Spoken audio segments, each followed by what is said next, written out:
I'm delighted to have this opportunity. So for this, being a pathologist, probably there's not much related to biology of kidney cancer that I can share with you that you already do not know. But what I thought I'll do for this talk is that I'll start by highlighting some of the changes in the recent WHO that I think would benefit all of you from knowing, and then kind of move on to clear cell RCC and share with you some of the work that I have been involved, which are morphology centered. And hopefully at the end of this, I hope to convince and impress upon you that as you go about doing your research projects, a pathologist could be your greatest ally. So I have no no relevant disclosures for this talk. So, and some of the part that I'm going to talk, most of you will know, just for completion, it will help to just kind of re-emphasize this. So based on the morphologic features and the patterns of somatic mutations, there are 4 major histologic subtypes of kidney tumors that cover majority of the renal tumors that we see every day. And these subtypes have an impact on patient outcomes as highlighted in gray below. However, the WHO classification of renal tumors has expanded significantly over the past 2 decades, as you can see here. So with increasing use of next generation sequencing, new entities have emerged that were previously either hidden in the established entities or did not fit well into any specific subtype, the so-called unclassified tumors. So in the latest WHO book that just came out last month, a new category of molecularly defined subgroup has been introduced. And these tumors need NGS to supplement morphology to make the specific diagnosis. So another change that has happened is in papillary RCC.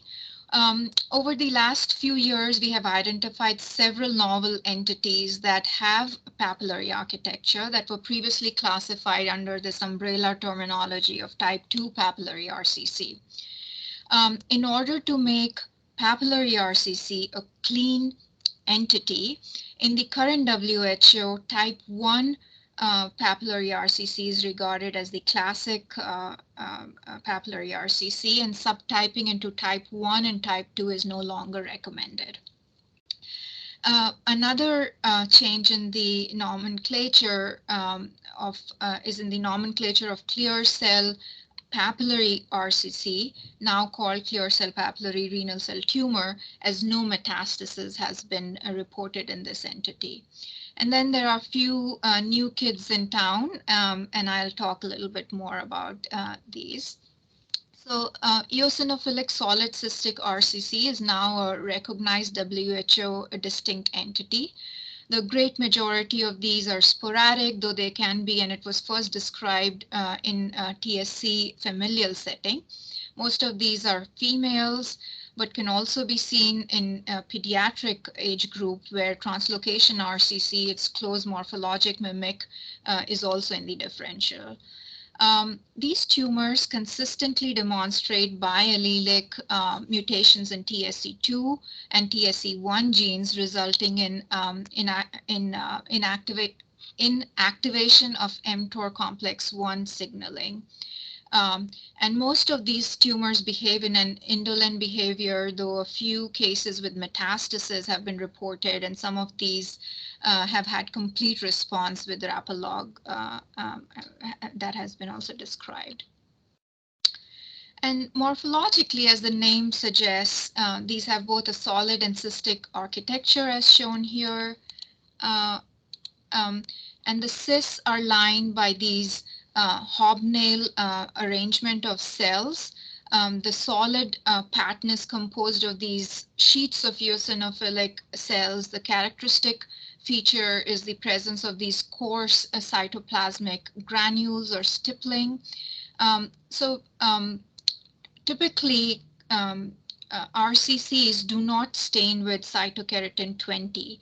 And so therefore, positive cytokeratin 20, either diffuse or patchy as shown here, can be quite helpful in this diagnosis.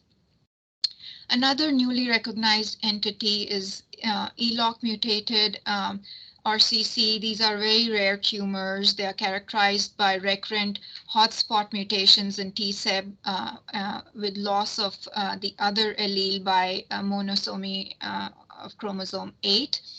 So TSEB encodes for elongin C, which, as you all know, is a component of the VHL E3 ligase complex, and therefore loss of ELOC results in accumulation of HIF1 alpha. And majority of these reported of these tumors have a very indolent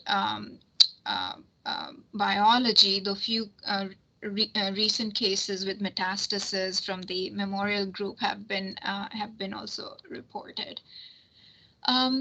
Although their morphology is quite characteristic, it overlaps with other entities such as a subset of TSC-associated RCCs, clear cell RCC, and clear cell papillary renal tumors, and therefore a descriptive terminology of RCC with fibromyomatous stroma has been proposed in the absence of molecular results. So you may see this in the reports, and basically it's an umbrella term for the differentials. And so this tumor morphologically has a lobulated appearance with this fibromuscular bands. And the nodules are composed of clear cells with voluminous cytoplasm. And characteristically, these tumors have a diffuse cytokeratin 7 staining, which is not seen in clear cell RCC. And to make a definite diagnosis of ELOC mutated RCC, one would need to do a molecular testing. So significant expansion has also occurred in the eosinophilic or oncocytic tumors. For tumors with overlapping morphology of renal oncocytoma and eosinophilic variant of chromophobe, the word hybrid tumor should be used only in the setting of in a familial setting, and the term renal oncocytic tumor not further classified be used for sporadic setting. I will focus on two new entities that have been recognized by the WHO under the category of other oncocytic tumors. So eosinophilic vacuolated tumors are generally small sporadic tumors, again seen also in TSC patients. They consistently have inactivating mutations in TSC2 gene or specific mutations in mTOR that is predicted to be activating, as shown as in this schematic representation here.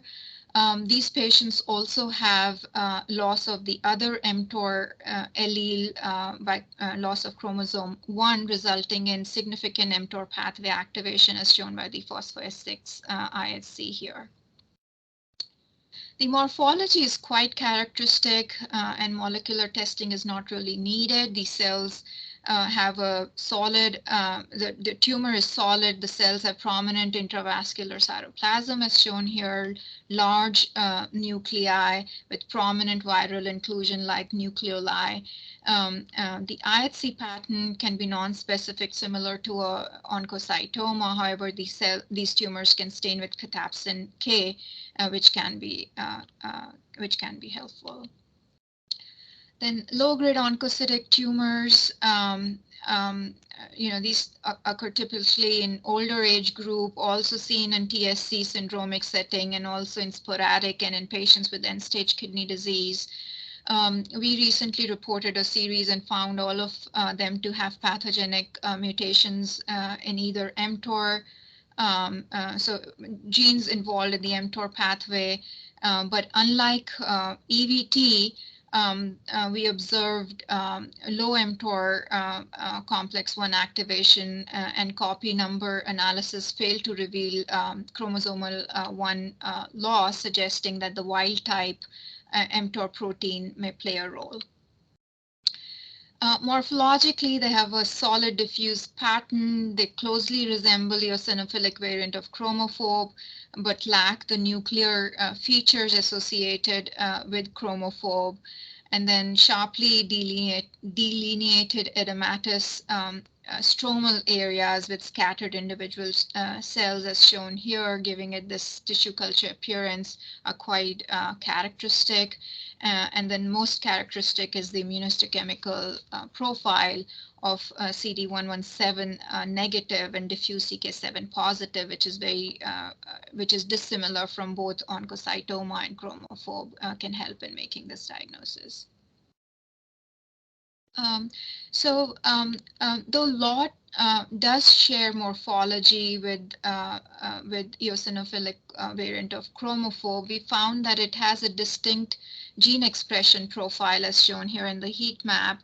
And this Disney plot shows that they cluster tightly together and separate from the oncocytomas and eosinophilic and chromophobes, and also separate from those that had mTOR pathway gene mutations, suggesting or supporting their recognition as a distinct entity. So basically what we are seeing is that repeatedly we are observing that majority of the renal or RCC subtypes exist both in hereditary and sporadic setting, and essentially have identical morphology and IHC features. And clear cell RCC, the most common subtype, is no exception. And I'm going to switch gears now and largely focus on this subtype and share some of our work in this subtype. So, and some of this you guys know that clear cell RCC is characterized by inactivation of the VHL gene. In the sporadic setting, typically this occurs with deletion of large segment of chromosome 3p, resulting in loss of one allele of VHL, and then the second allele is lost or is inactivated either by mutation or by methylation. And as our GEM models have shown, while VHL inactivation is the critical founding step, additional cooperative driver mutations are needed for clear cell RCC genesis. And interestingly, chromosome 3p, where VHL resides, has 3 other tumor suppressor genes frequently mutated in clear cell RCC, PBRM1, which is the second most commonly mutated gene in around 40% of clear cell RCCs, and then SETD2 and BAP1, which are mutated in around 15%. Some years back, we discovered that mutations in BAP1 and PBRM1 are largely mutually exclusive, as shown here. So the odds of having BAP1 mutation is reduced by 70% in PBRM1 mutated RCCs. So we found that these two tumors have different biology. In contrast to PBRM1 mutated tumors, BAP1 mutated tumors are of higher grade, are more frequently associated with aggressive features such as tumor necrosis, and are associated with mTOR pathway activation, as shown by phospho-S6 expression here, and have a distinct gene expression profile as shown on the extreme right in this heat map. So given that most of these mutations, especially for BAP1, are truncating, we were able to develop an IHC test, which we use in our CLIA laboratory routinely on all clear cell RCCs at UT Southwestern, and it has an outstanding positive and predictive value as shown when compared to the mutation status. Using both the genomic data and then applying the IHC assay to a large cohort of clear cell RCCs in collaboration with the Mayo Clinic, we found that these patients with BAP1 loss are associated with significant worse overall survival compared with patients which have PBRM1 loss tumors. These findings have since been reproduced by multiple different groups using different tools for analysis. But more importantly, BAP1 expression remains as an independent prognostic marker in patients with low sign score, supporting the notion that BAP1 may be a useful marker for small renal masses. So more recently, we were able to validate this. At our institution, we see a large number of small renal masses, largely because of Dr. Kadedu's expertise in laparoscopic surgery. So we were able to validate these findings in our institutional database and recently published in urologic oncology. We extracted relevant data from our kidney cancer database, including prospectively performed BAP1 IHC in our CLIA laboratory. So amongst the more than 4,000 nephrectomies that were performed in the last 10-15 years, around 50% were small renal masses. However, only 2% of those went on to develop metastasis. And among patients with small renal masses of clear cell histology, loss of BAP1 was significantly higher in patients which developed metastasis. So BAP1 loss remains significant when accounting for TNM stage and sign score in multivariate analysis. This has practical applications since BAP1 status on needle core biopsies is particularly accurate. So in our study where we evaluated around 200 patients with paired biopsy and subsequent resection, we showed that among all the prognostic variables that we could evaluate, BAP1 status in clear cell had the highest egrement. And this may be because BAP1 loss is considered to be an early event, unlike necrosis or sarcomatoid change. So one of the strongest evidence implicating BAP1 and PBRM1 in promoting tumorigenesis and also aggressiveness comes from our mouse models. So these models that simultaneously target VHL along with BAP1 or PBRM1 induce tumors that closely resemble human clear cell RCCs. On the top, you're seeing those that the morphology of the GEM tumors with PBRM1, which were PBRM1 deficient, and below you have those with BAP1 deficient. And as you can see, those with BAP1 deficiency are of higher grade, and these mice had shorter survival compared to those with targeted PBRM1. And we also saw that PBRM1 deficient tumors in mice had higher proliferation, as shown by high Ki67 proliferation and mTOR activation, shown by phospho-S6, which is similar to what we saw in human tumors. However, we and others have observed that subclonal loss of expression of driver genes almost always is associated with change in morphology, as shown here. So there's a BAP1 positive or retained tumor, and there's the BAP1, the area of tumor that has lost BAP1, much higher grade and significant different morphology. So we asked if morphology could be used as a readout of gene alteration.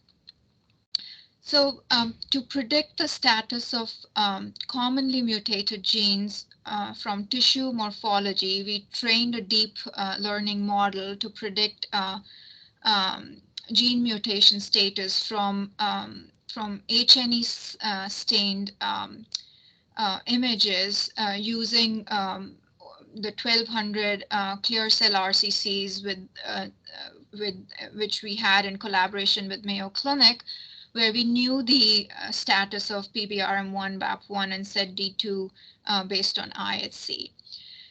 So to test this model, we applied it on multiple different cohorts, which included PDXs.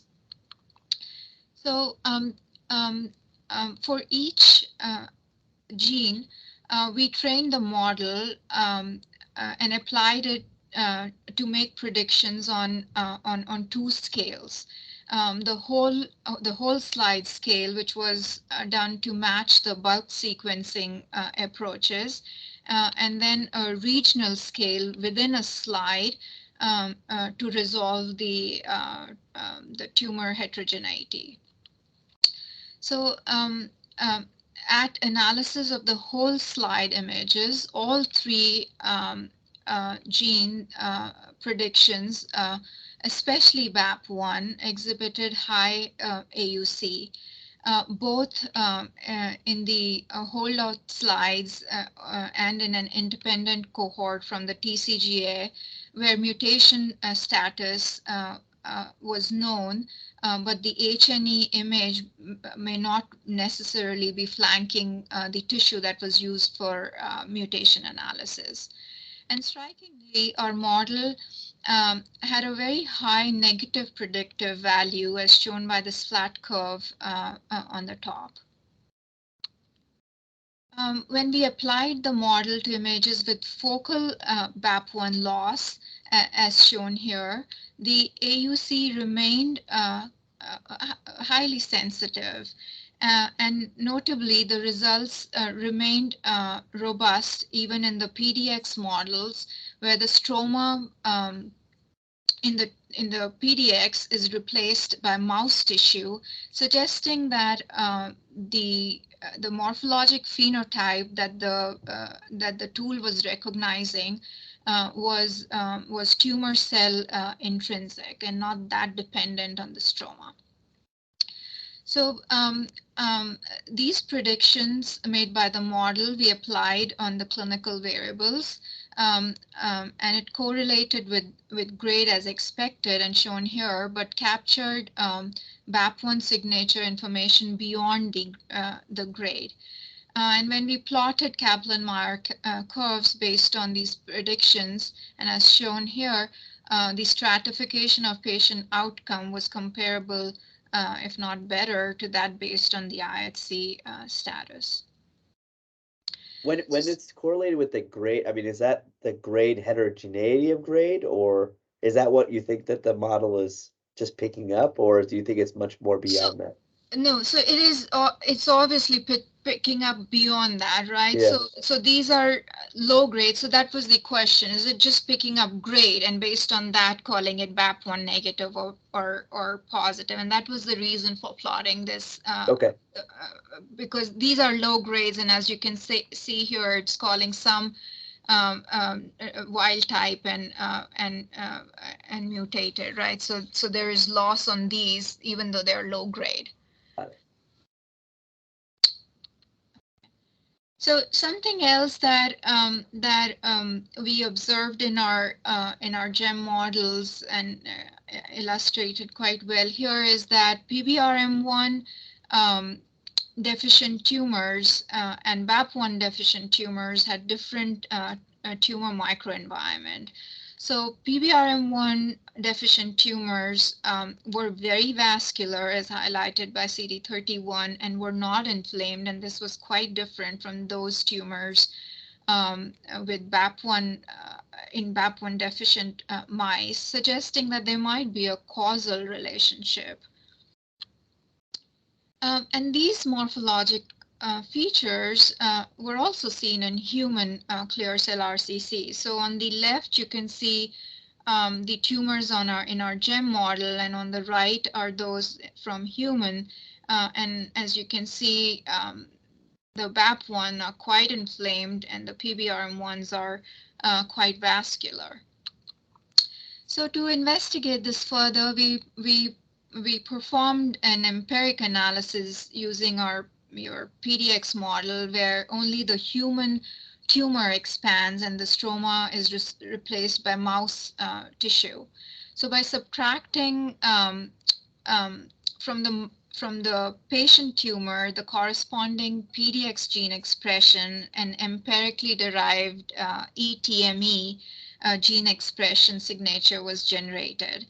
And based on this ETME, when we applied this on the TCGA cohort, two major RCC subtypes were identified: an inflamed and an angiogenic enriched non-inflamed subtype.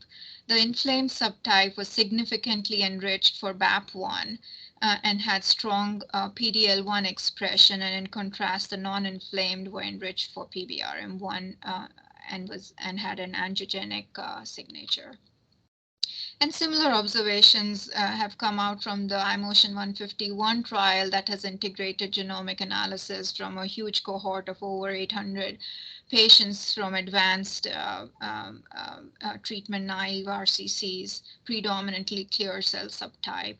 The unsupervised gene expression analysis broadly classified or broadly identified an angiogenic clade that was enriched for PBRM1 mutation, and a proliferative clade with low angiogenesis, and the most inflamed clade, cluster 4, was enriched for BAP1 mutations with rates as high as 40%.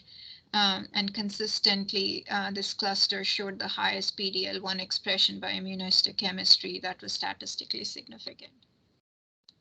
So given that sequencing results are derived from such a small region of the tumor, and that intratumoral heterogeneity can have a significant impact, as shown here, we asked if morphology could derive similar results as RNA and could be used to take intratumoral heterogeneity into consideration for predicting a response to current therapies.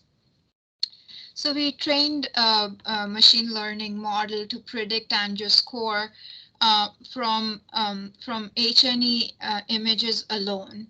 And as and this is unpublished data, and this is a work in progress, and I'm sharing it with you. And as you can see here, the model predicted from H&E slides alone and had a high concordance with the RNA, with the true angioscore from RNA-seq data.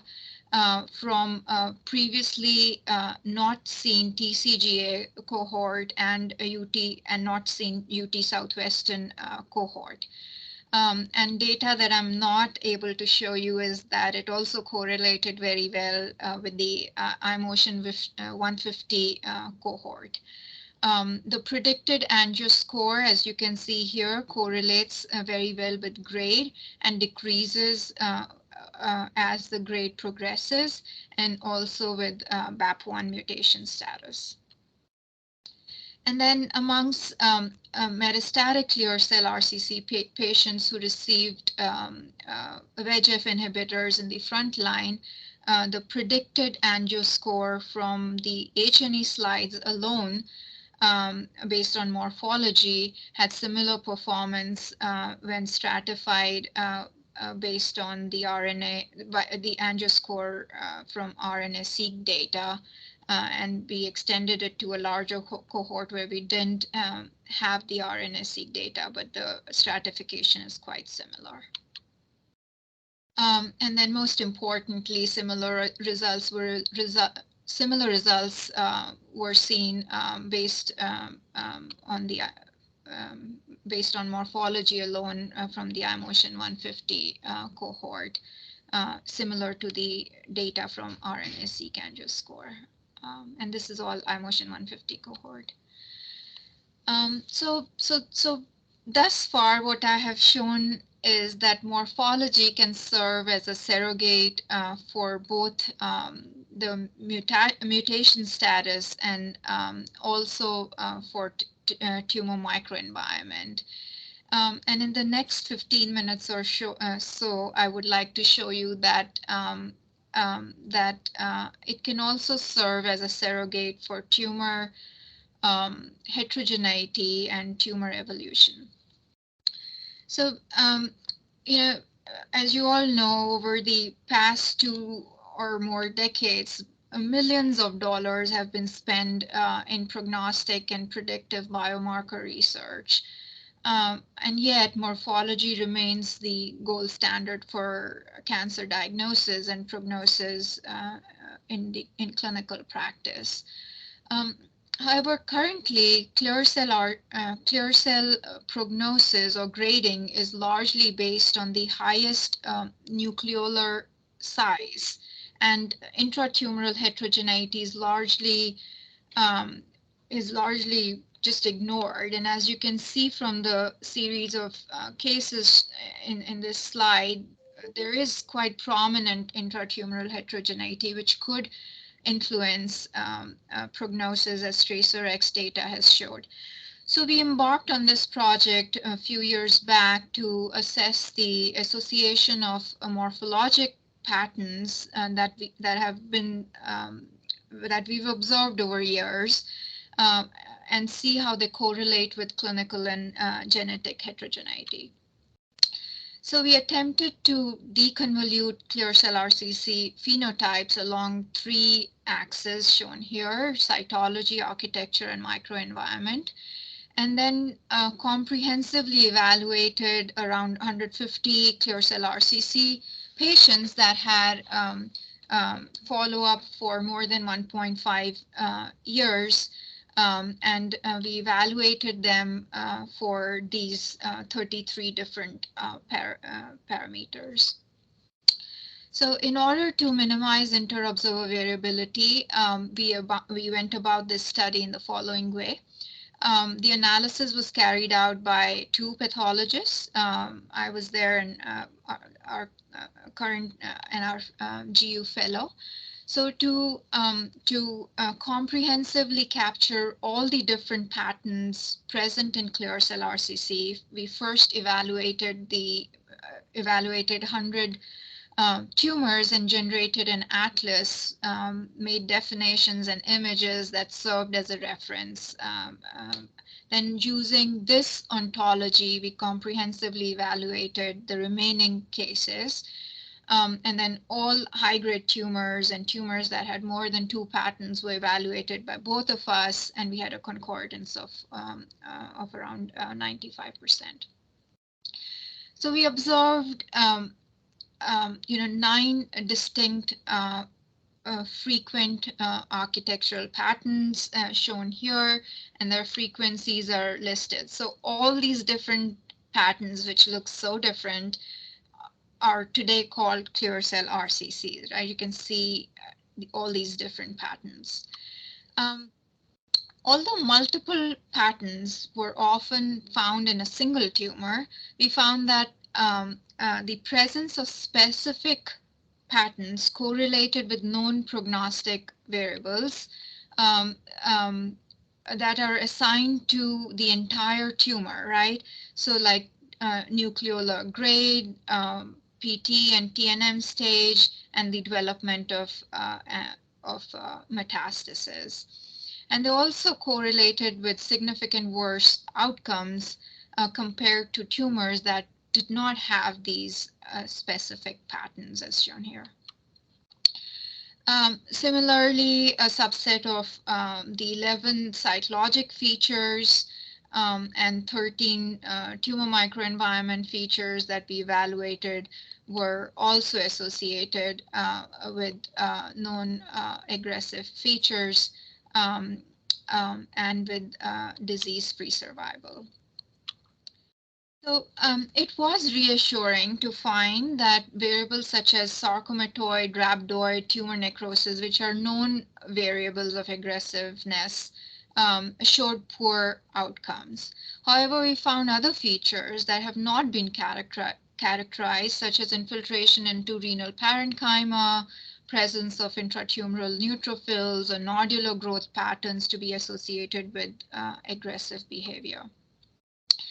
And in multivariate analysis, the presence of some of these morphologic features remained independent prognostically for disease-free survival. Um, and basically implies that they have a potential to guide clinical decision making.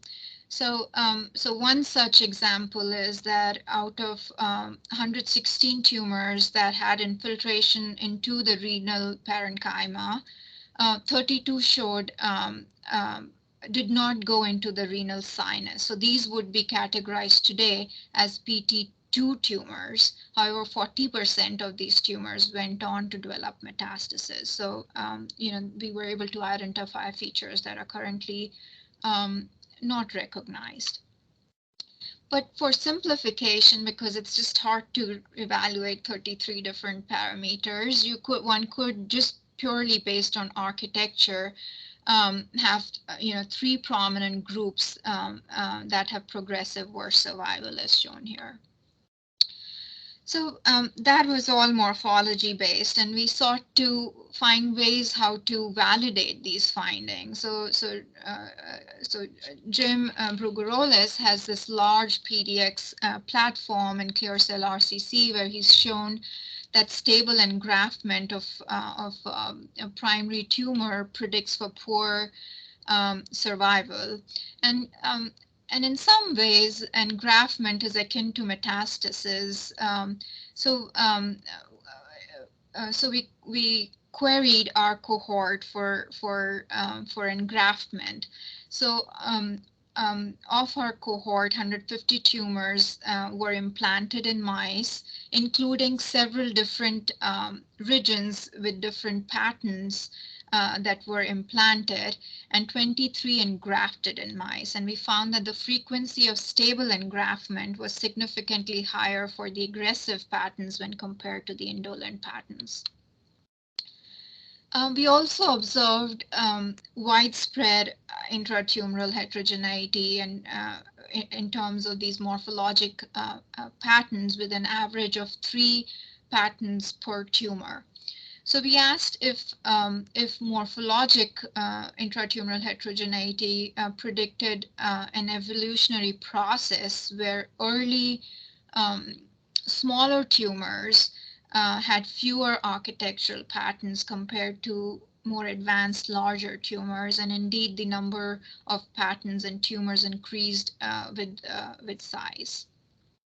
And we found that the tumors that were more homogeneous were composed of that small nest pattern, which has very similar morphology to those that we see in the mouse models with target PBRM1. So we observed that aggressive architectures often had more spaced out vasculature when compared to more indolent patterns, as shown here. And here CD31 highlighting that the aggressive patterns have progressively more spaced out vascular network.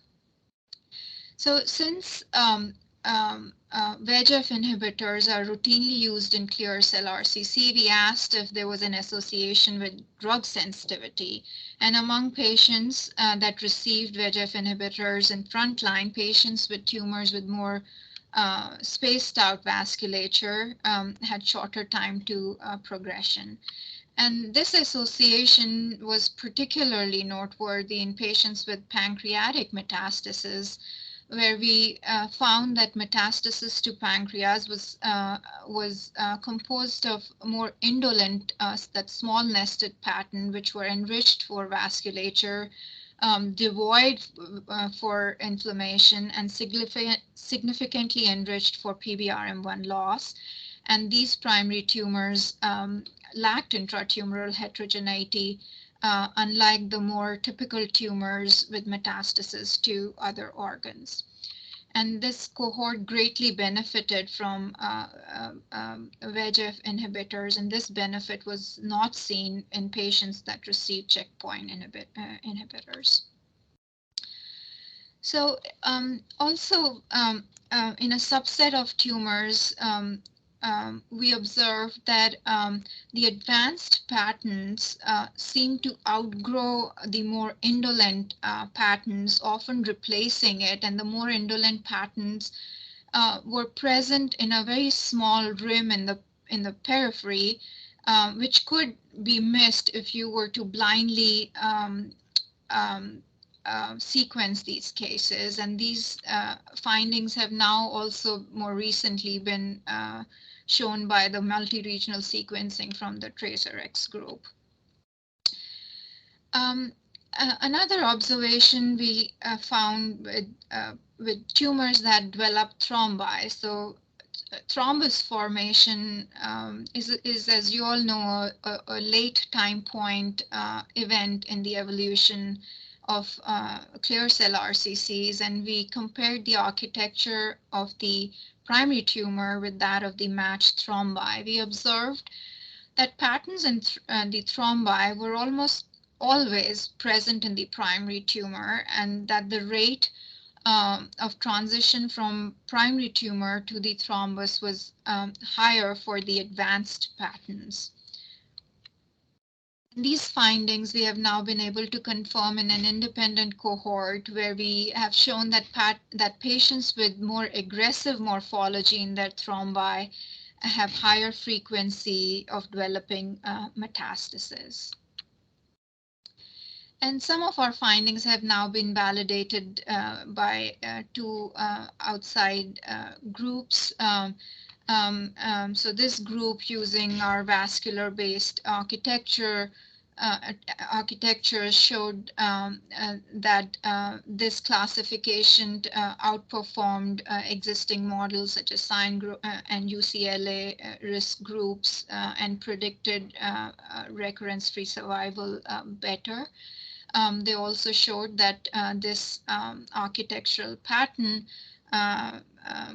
also correlates with gene expression of angio and T effector score.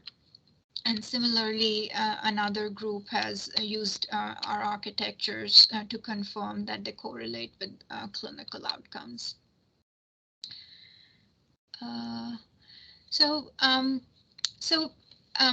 Given this large collection of tumors, we wondered whether these tumors, presumably in different stages of evolution, could help us infer recurrent evolutionary trajectories. So to visualize their relationship, we generated this t-SNE plot, which is a representation of all 550 primary tumors based on the architectural composition, so the percentage of different patterns. And the tumors with pure composition were used as anchors to infer the relationship between these architectures. And each tumor is represented by a dot, and the color shown here is based on the most dominant architecture. So as you can see, samples with similar dominant architecture clustered together. Since tumors evolve from low to high stage and low to high grade, and not vice versa, we superimpose the tumor size and grade over the plot, and observed a clear direction of progression from what we had seen as indolent patterns to more aggressive architectures, as shown here. And we overlaid this with other features which largely related it. So to correlate these architectural patterns with the underlying genomics, we profiled 250 morphologically distinct areas from 25 different tumors, and our goal was to correlate the architecture with the genomic evolution and to assess features of aggressiveness. So again, we used machine learning, very similar to the face recognition Google tool, to evaluate the morphologic similarity. And as this Disney plot shows, they clustered based on the morphology. So here are some indolent patterns and the aggressive patterns. And then when we overlaid certain clinical variables, they correlate with features such as grade, BAP1, HIF status, and vascularity. And we've just we're in the process of analyzing these data, but I will share with you 3 cases where we've looked at the evolution. And so this first patient is a 60 or 57-year-old male with a 7-centimeter PT1B grade 3 clear cell RCC that was diagnosed back in 2007. So when we look at the morphology of the primary tumor, it lacks heterogeneity, and we sample spatially close and spatially far off morphologically similar areas. And here is a simplified evolutionary tree based on these samples. And as you can see, the small nest pattern showed VHL and PBRM1 loss, and this tumor recurrently had SET2D2 loss in different areas, all of which resulted in a large nest pattern. And then one small area which had a higher grade, more aggressive pattern had a TP53 mutation. This patient 10 years later, after his nephrectomy, went on to develop pancreatic metastasis, and even though it's a fine needle aspirate, the morphology was similar to the small nest pattern. And this is a PCA plot from the whole transcriptome expression analysis. And based on the clustering, you can see that it clusters based on the morphology, where all the large nest pattern cluster away from the aggressive and the small nest pattern. And these findings are largely consistent with our prior analysis where we showed that SET-D2 loss can render PBRM1 deficient RCCs into a more aggressive phenotype. So our second case, which is a 60-year-old male with a 8-centimeter PT3B grade 4 clear cell, was also sequenced, and this primary tumor was had very heterogeneous morphology, many clones that had aggressive architectures. And as you can see by the sequencing data, there was mTOR activating mutation and multiple chromosomal losses early on in the evolution that correlated with the morphologic analysis. And one of the aggressive clones extended into the thrombus, and then this patient developed metastasis 6 months later to his iliac bone. And then the PCA plot also kind of shows the trajectory from the small nest, to large nest, alveolar pattern, and then the thrombus being as the most evolved pattern. And these findings are also consistent with our GEM model, where targeting TSC allele resulted in more aggressive tumors, as shown here. And then my third and last patient is a 73-year-old woman with a 9 centimeter PT3 grade 4 a tumor with small area of tumor having rhabdoid morphology, as shown here. And her tumor, like the previous case, was very heterogeneous with a lot of aggressive morphologies. And what I want to show you here is that even though there were other areas with higher grade, the clone that had BAP1 loss had the rhabdoid and the most inflamed morphology. And then this patient went on to develop lung and brain mets and was treated with SBRT, but recently he passed away. So overall, I think these observations are consistent with the single sample integrated data set, which was very large from the iMotion 151, and also the multi-regional sequencing, which was morphology blind from the TracerX. But overall, these findings are quite consistent.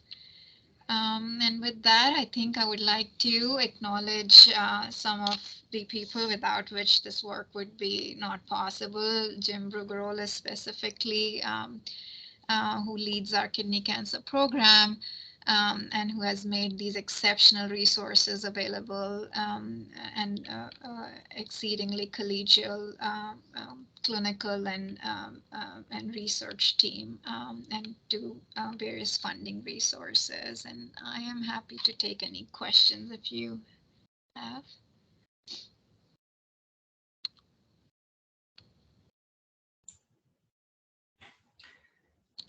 That was great. Oops.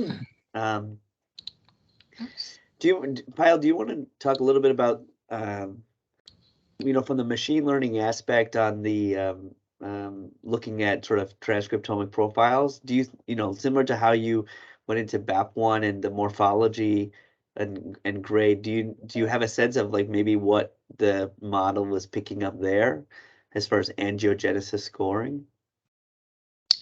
So we definitely see this inverse correlation of angiogenesis with tumors which have BAP1 loss, right? And I showed that data in multiple ways. So one model was taught to recognize BAP1 wild type versus mutated.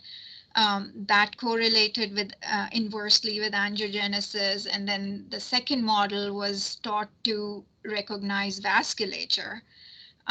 And that also anti-correlated with BAP1 mutation status. So both the models taught different aspects, ended up showing similar features.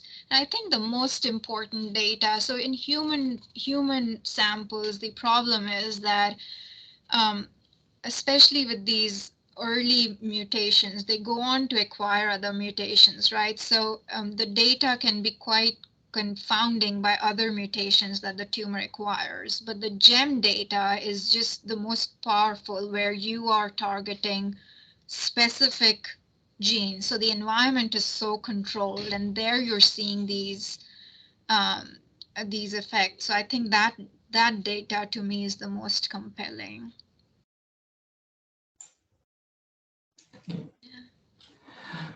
I have a quick question for you, Payal. So you were mentioning the intratumoral neutrophils in the clear cell renal cell carcinoma.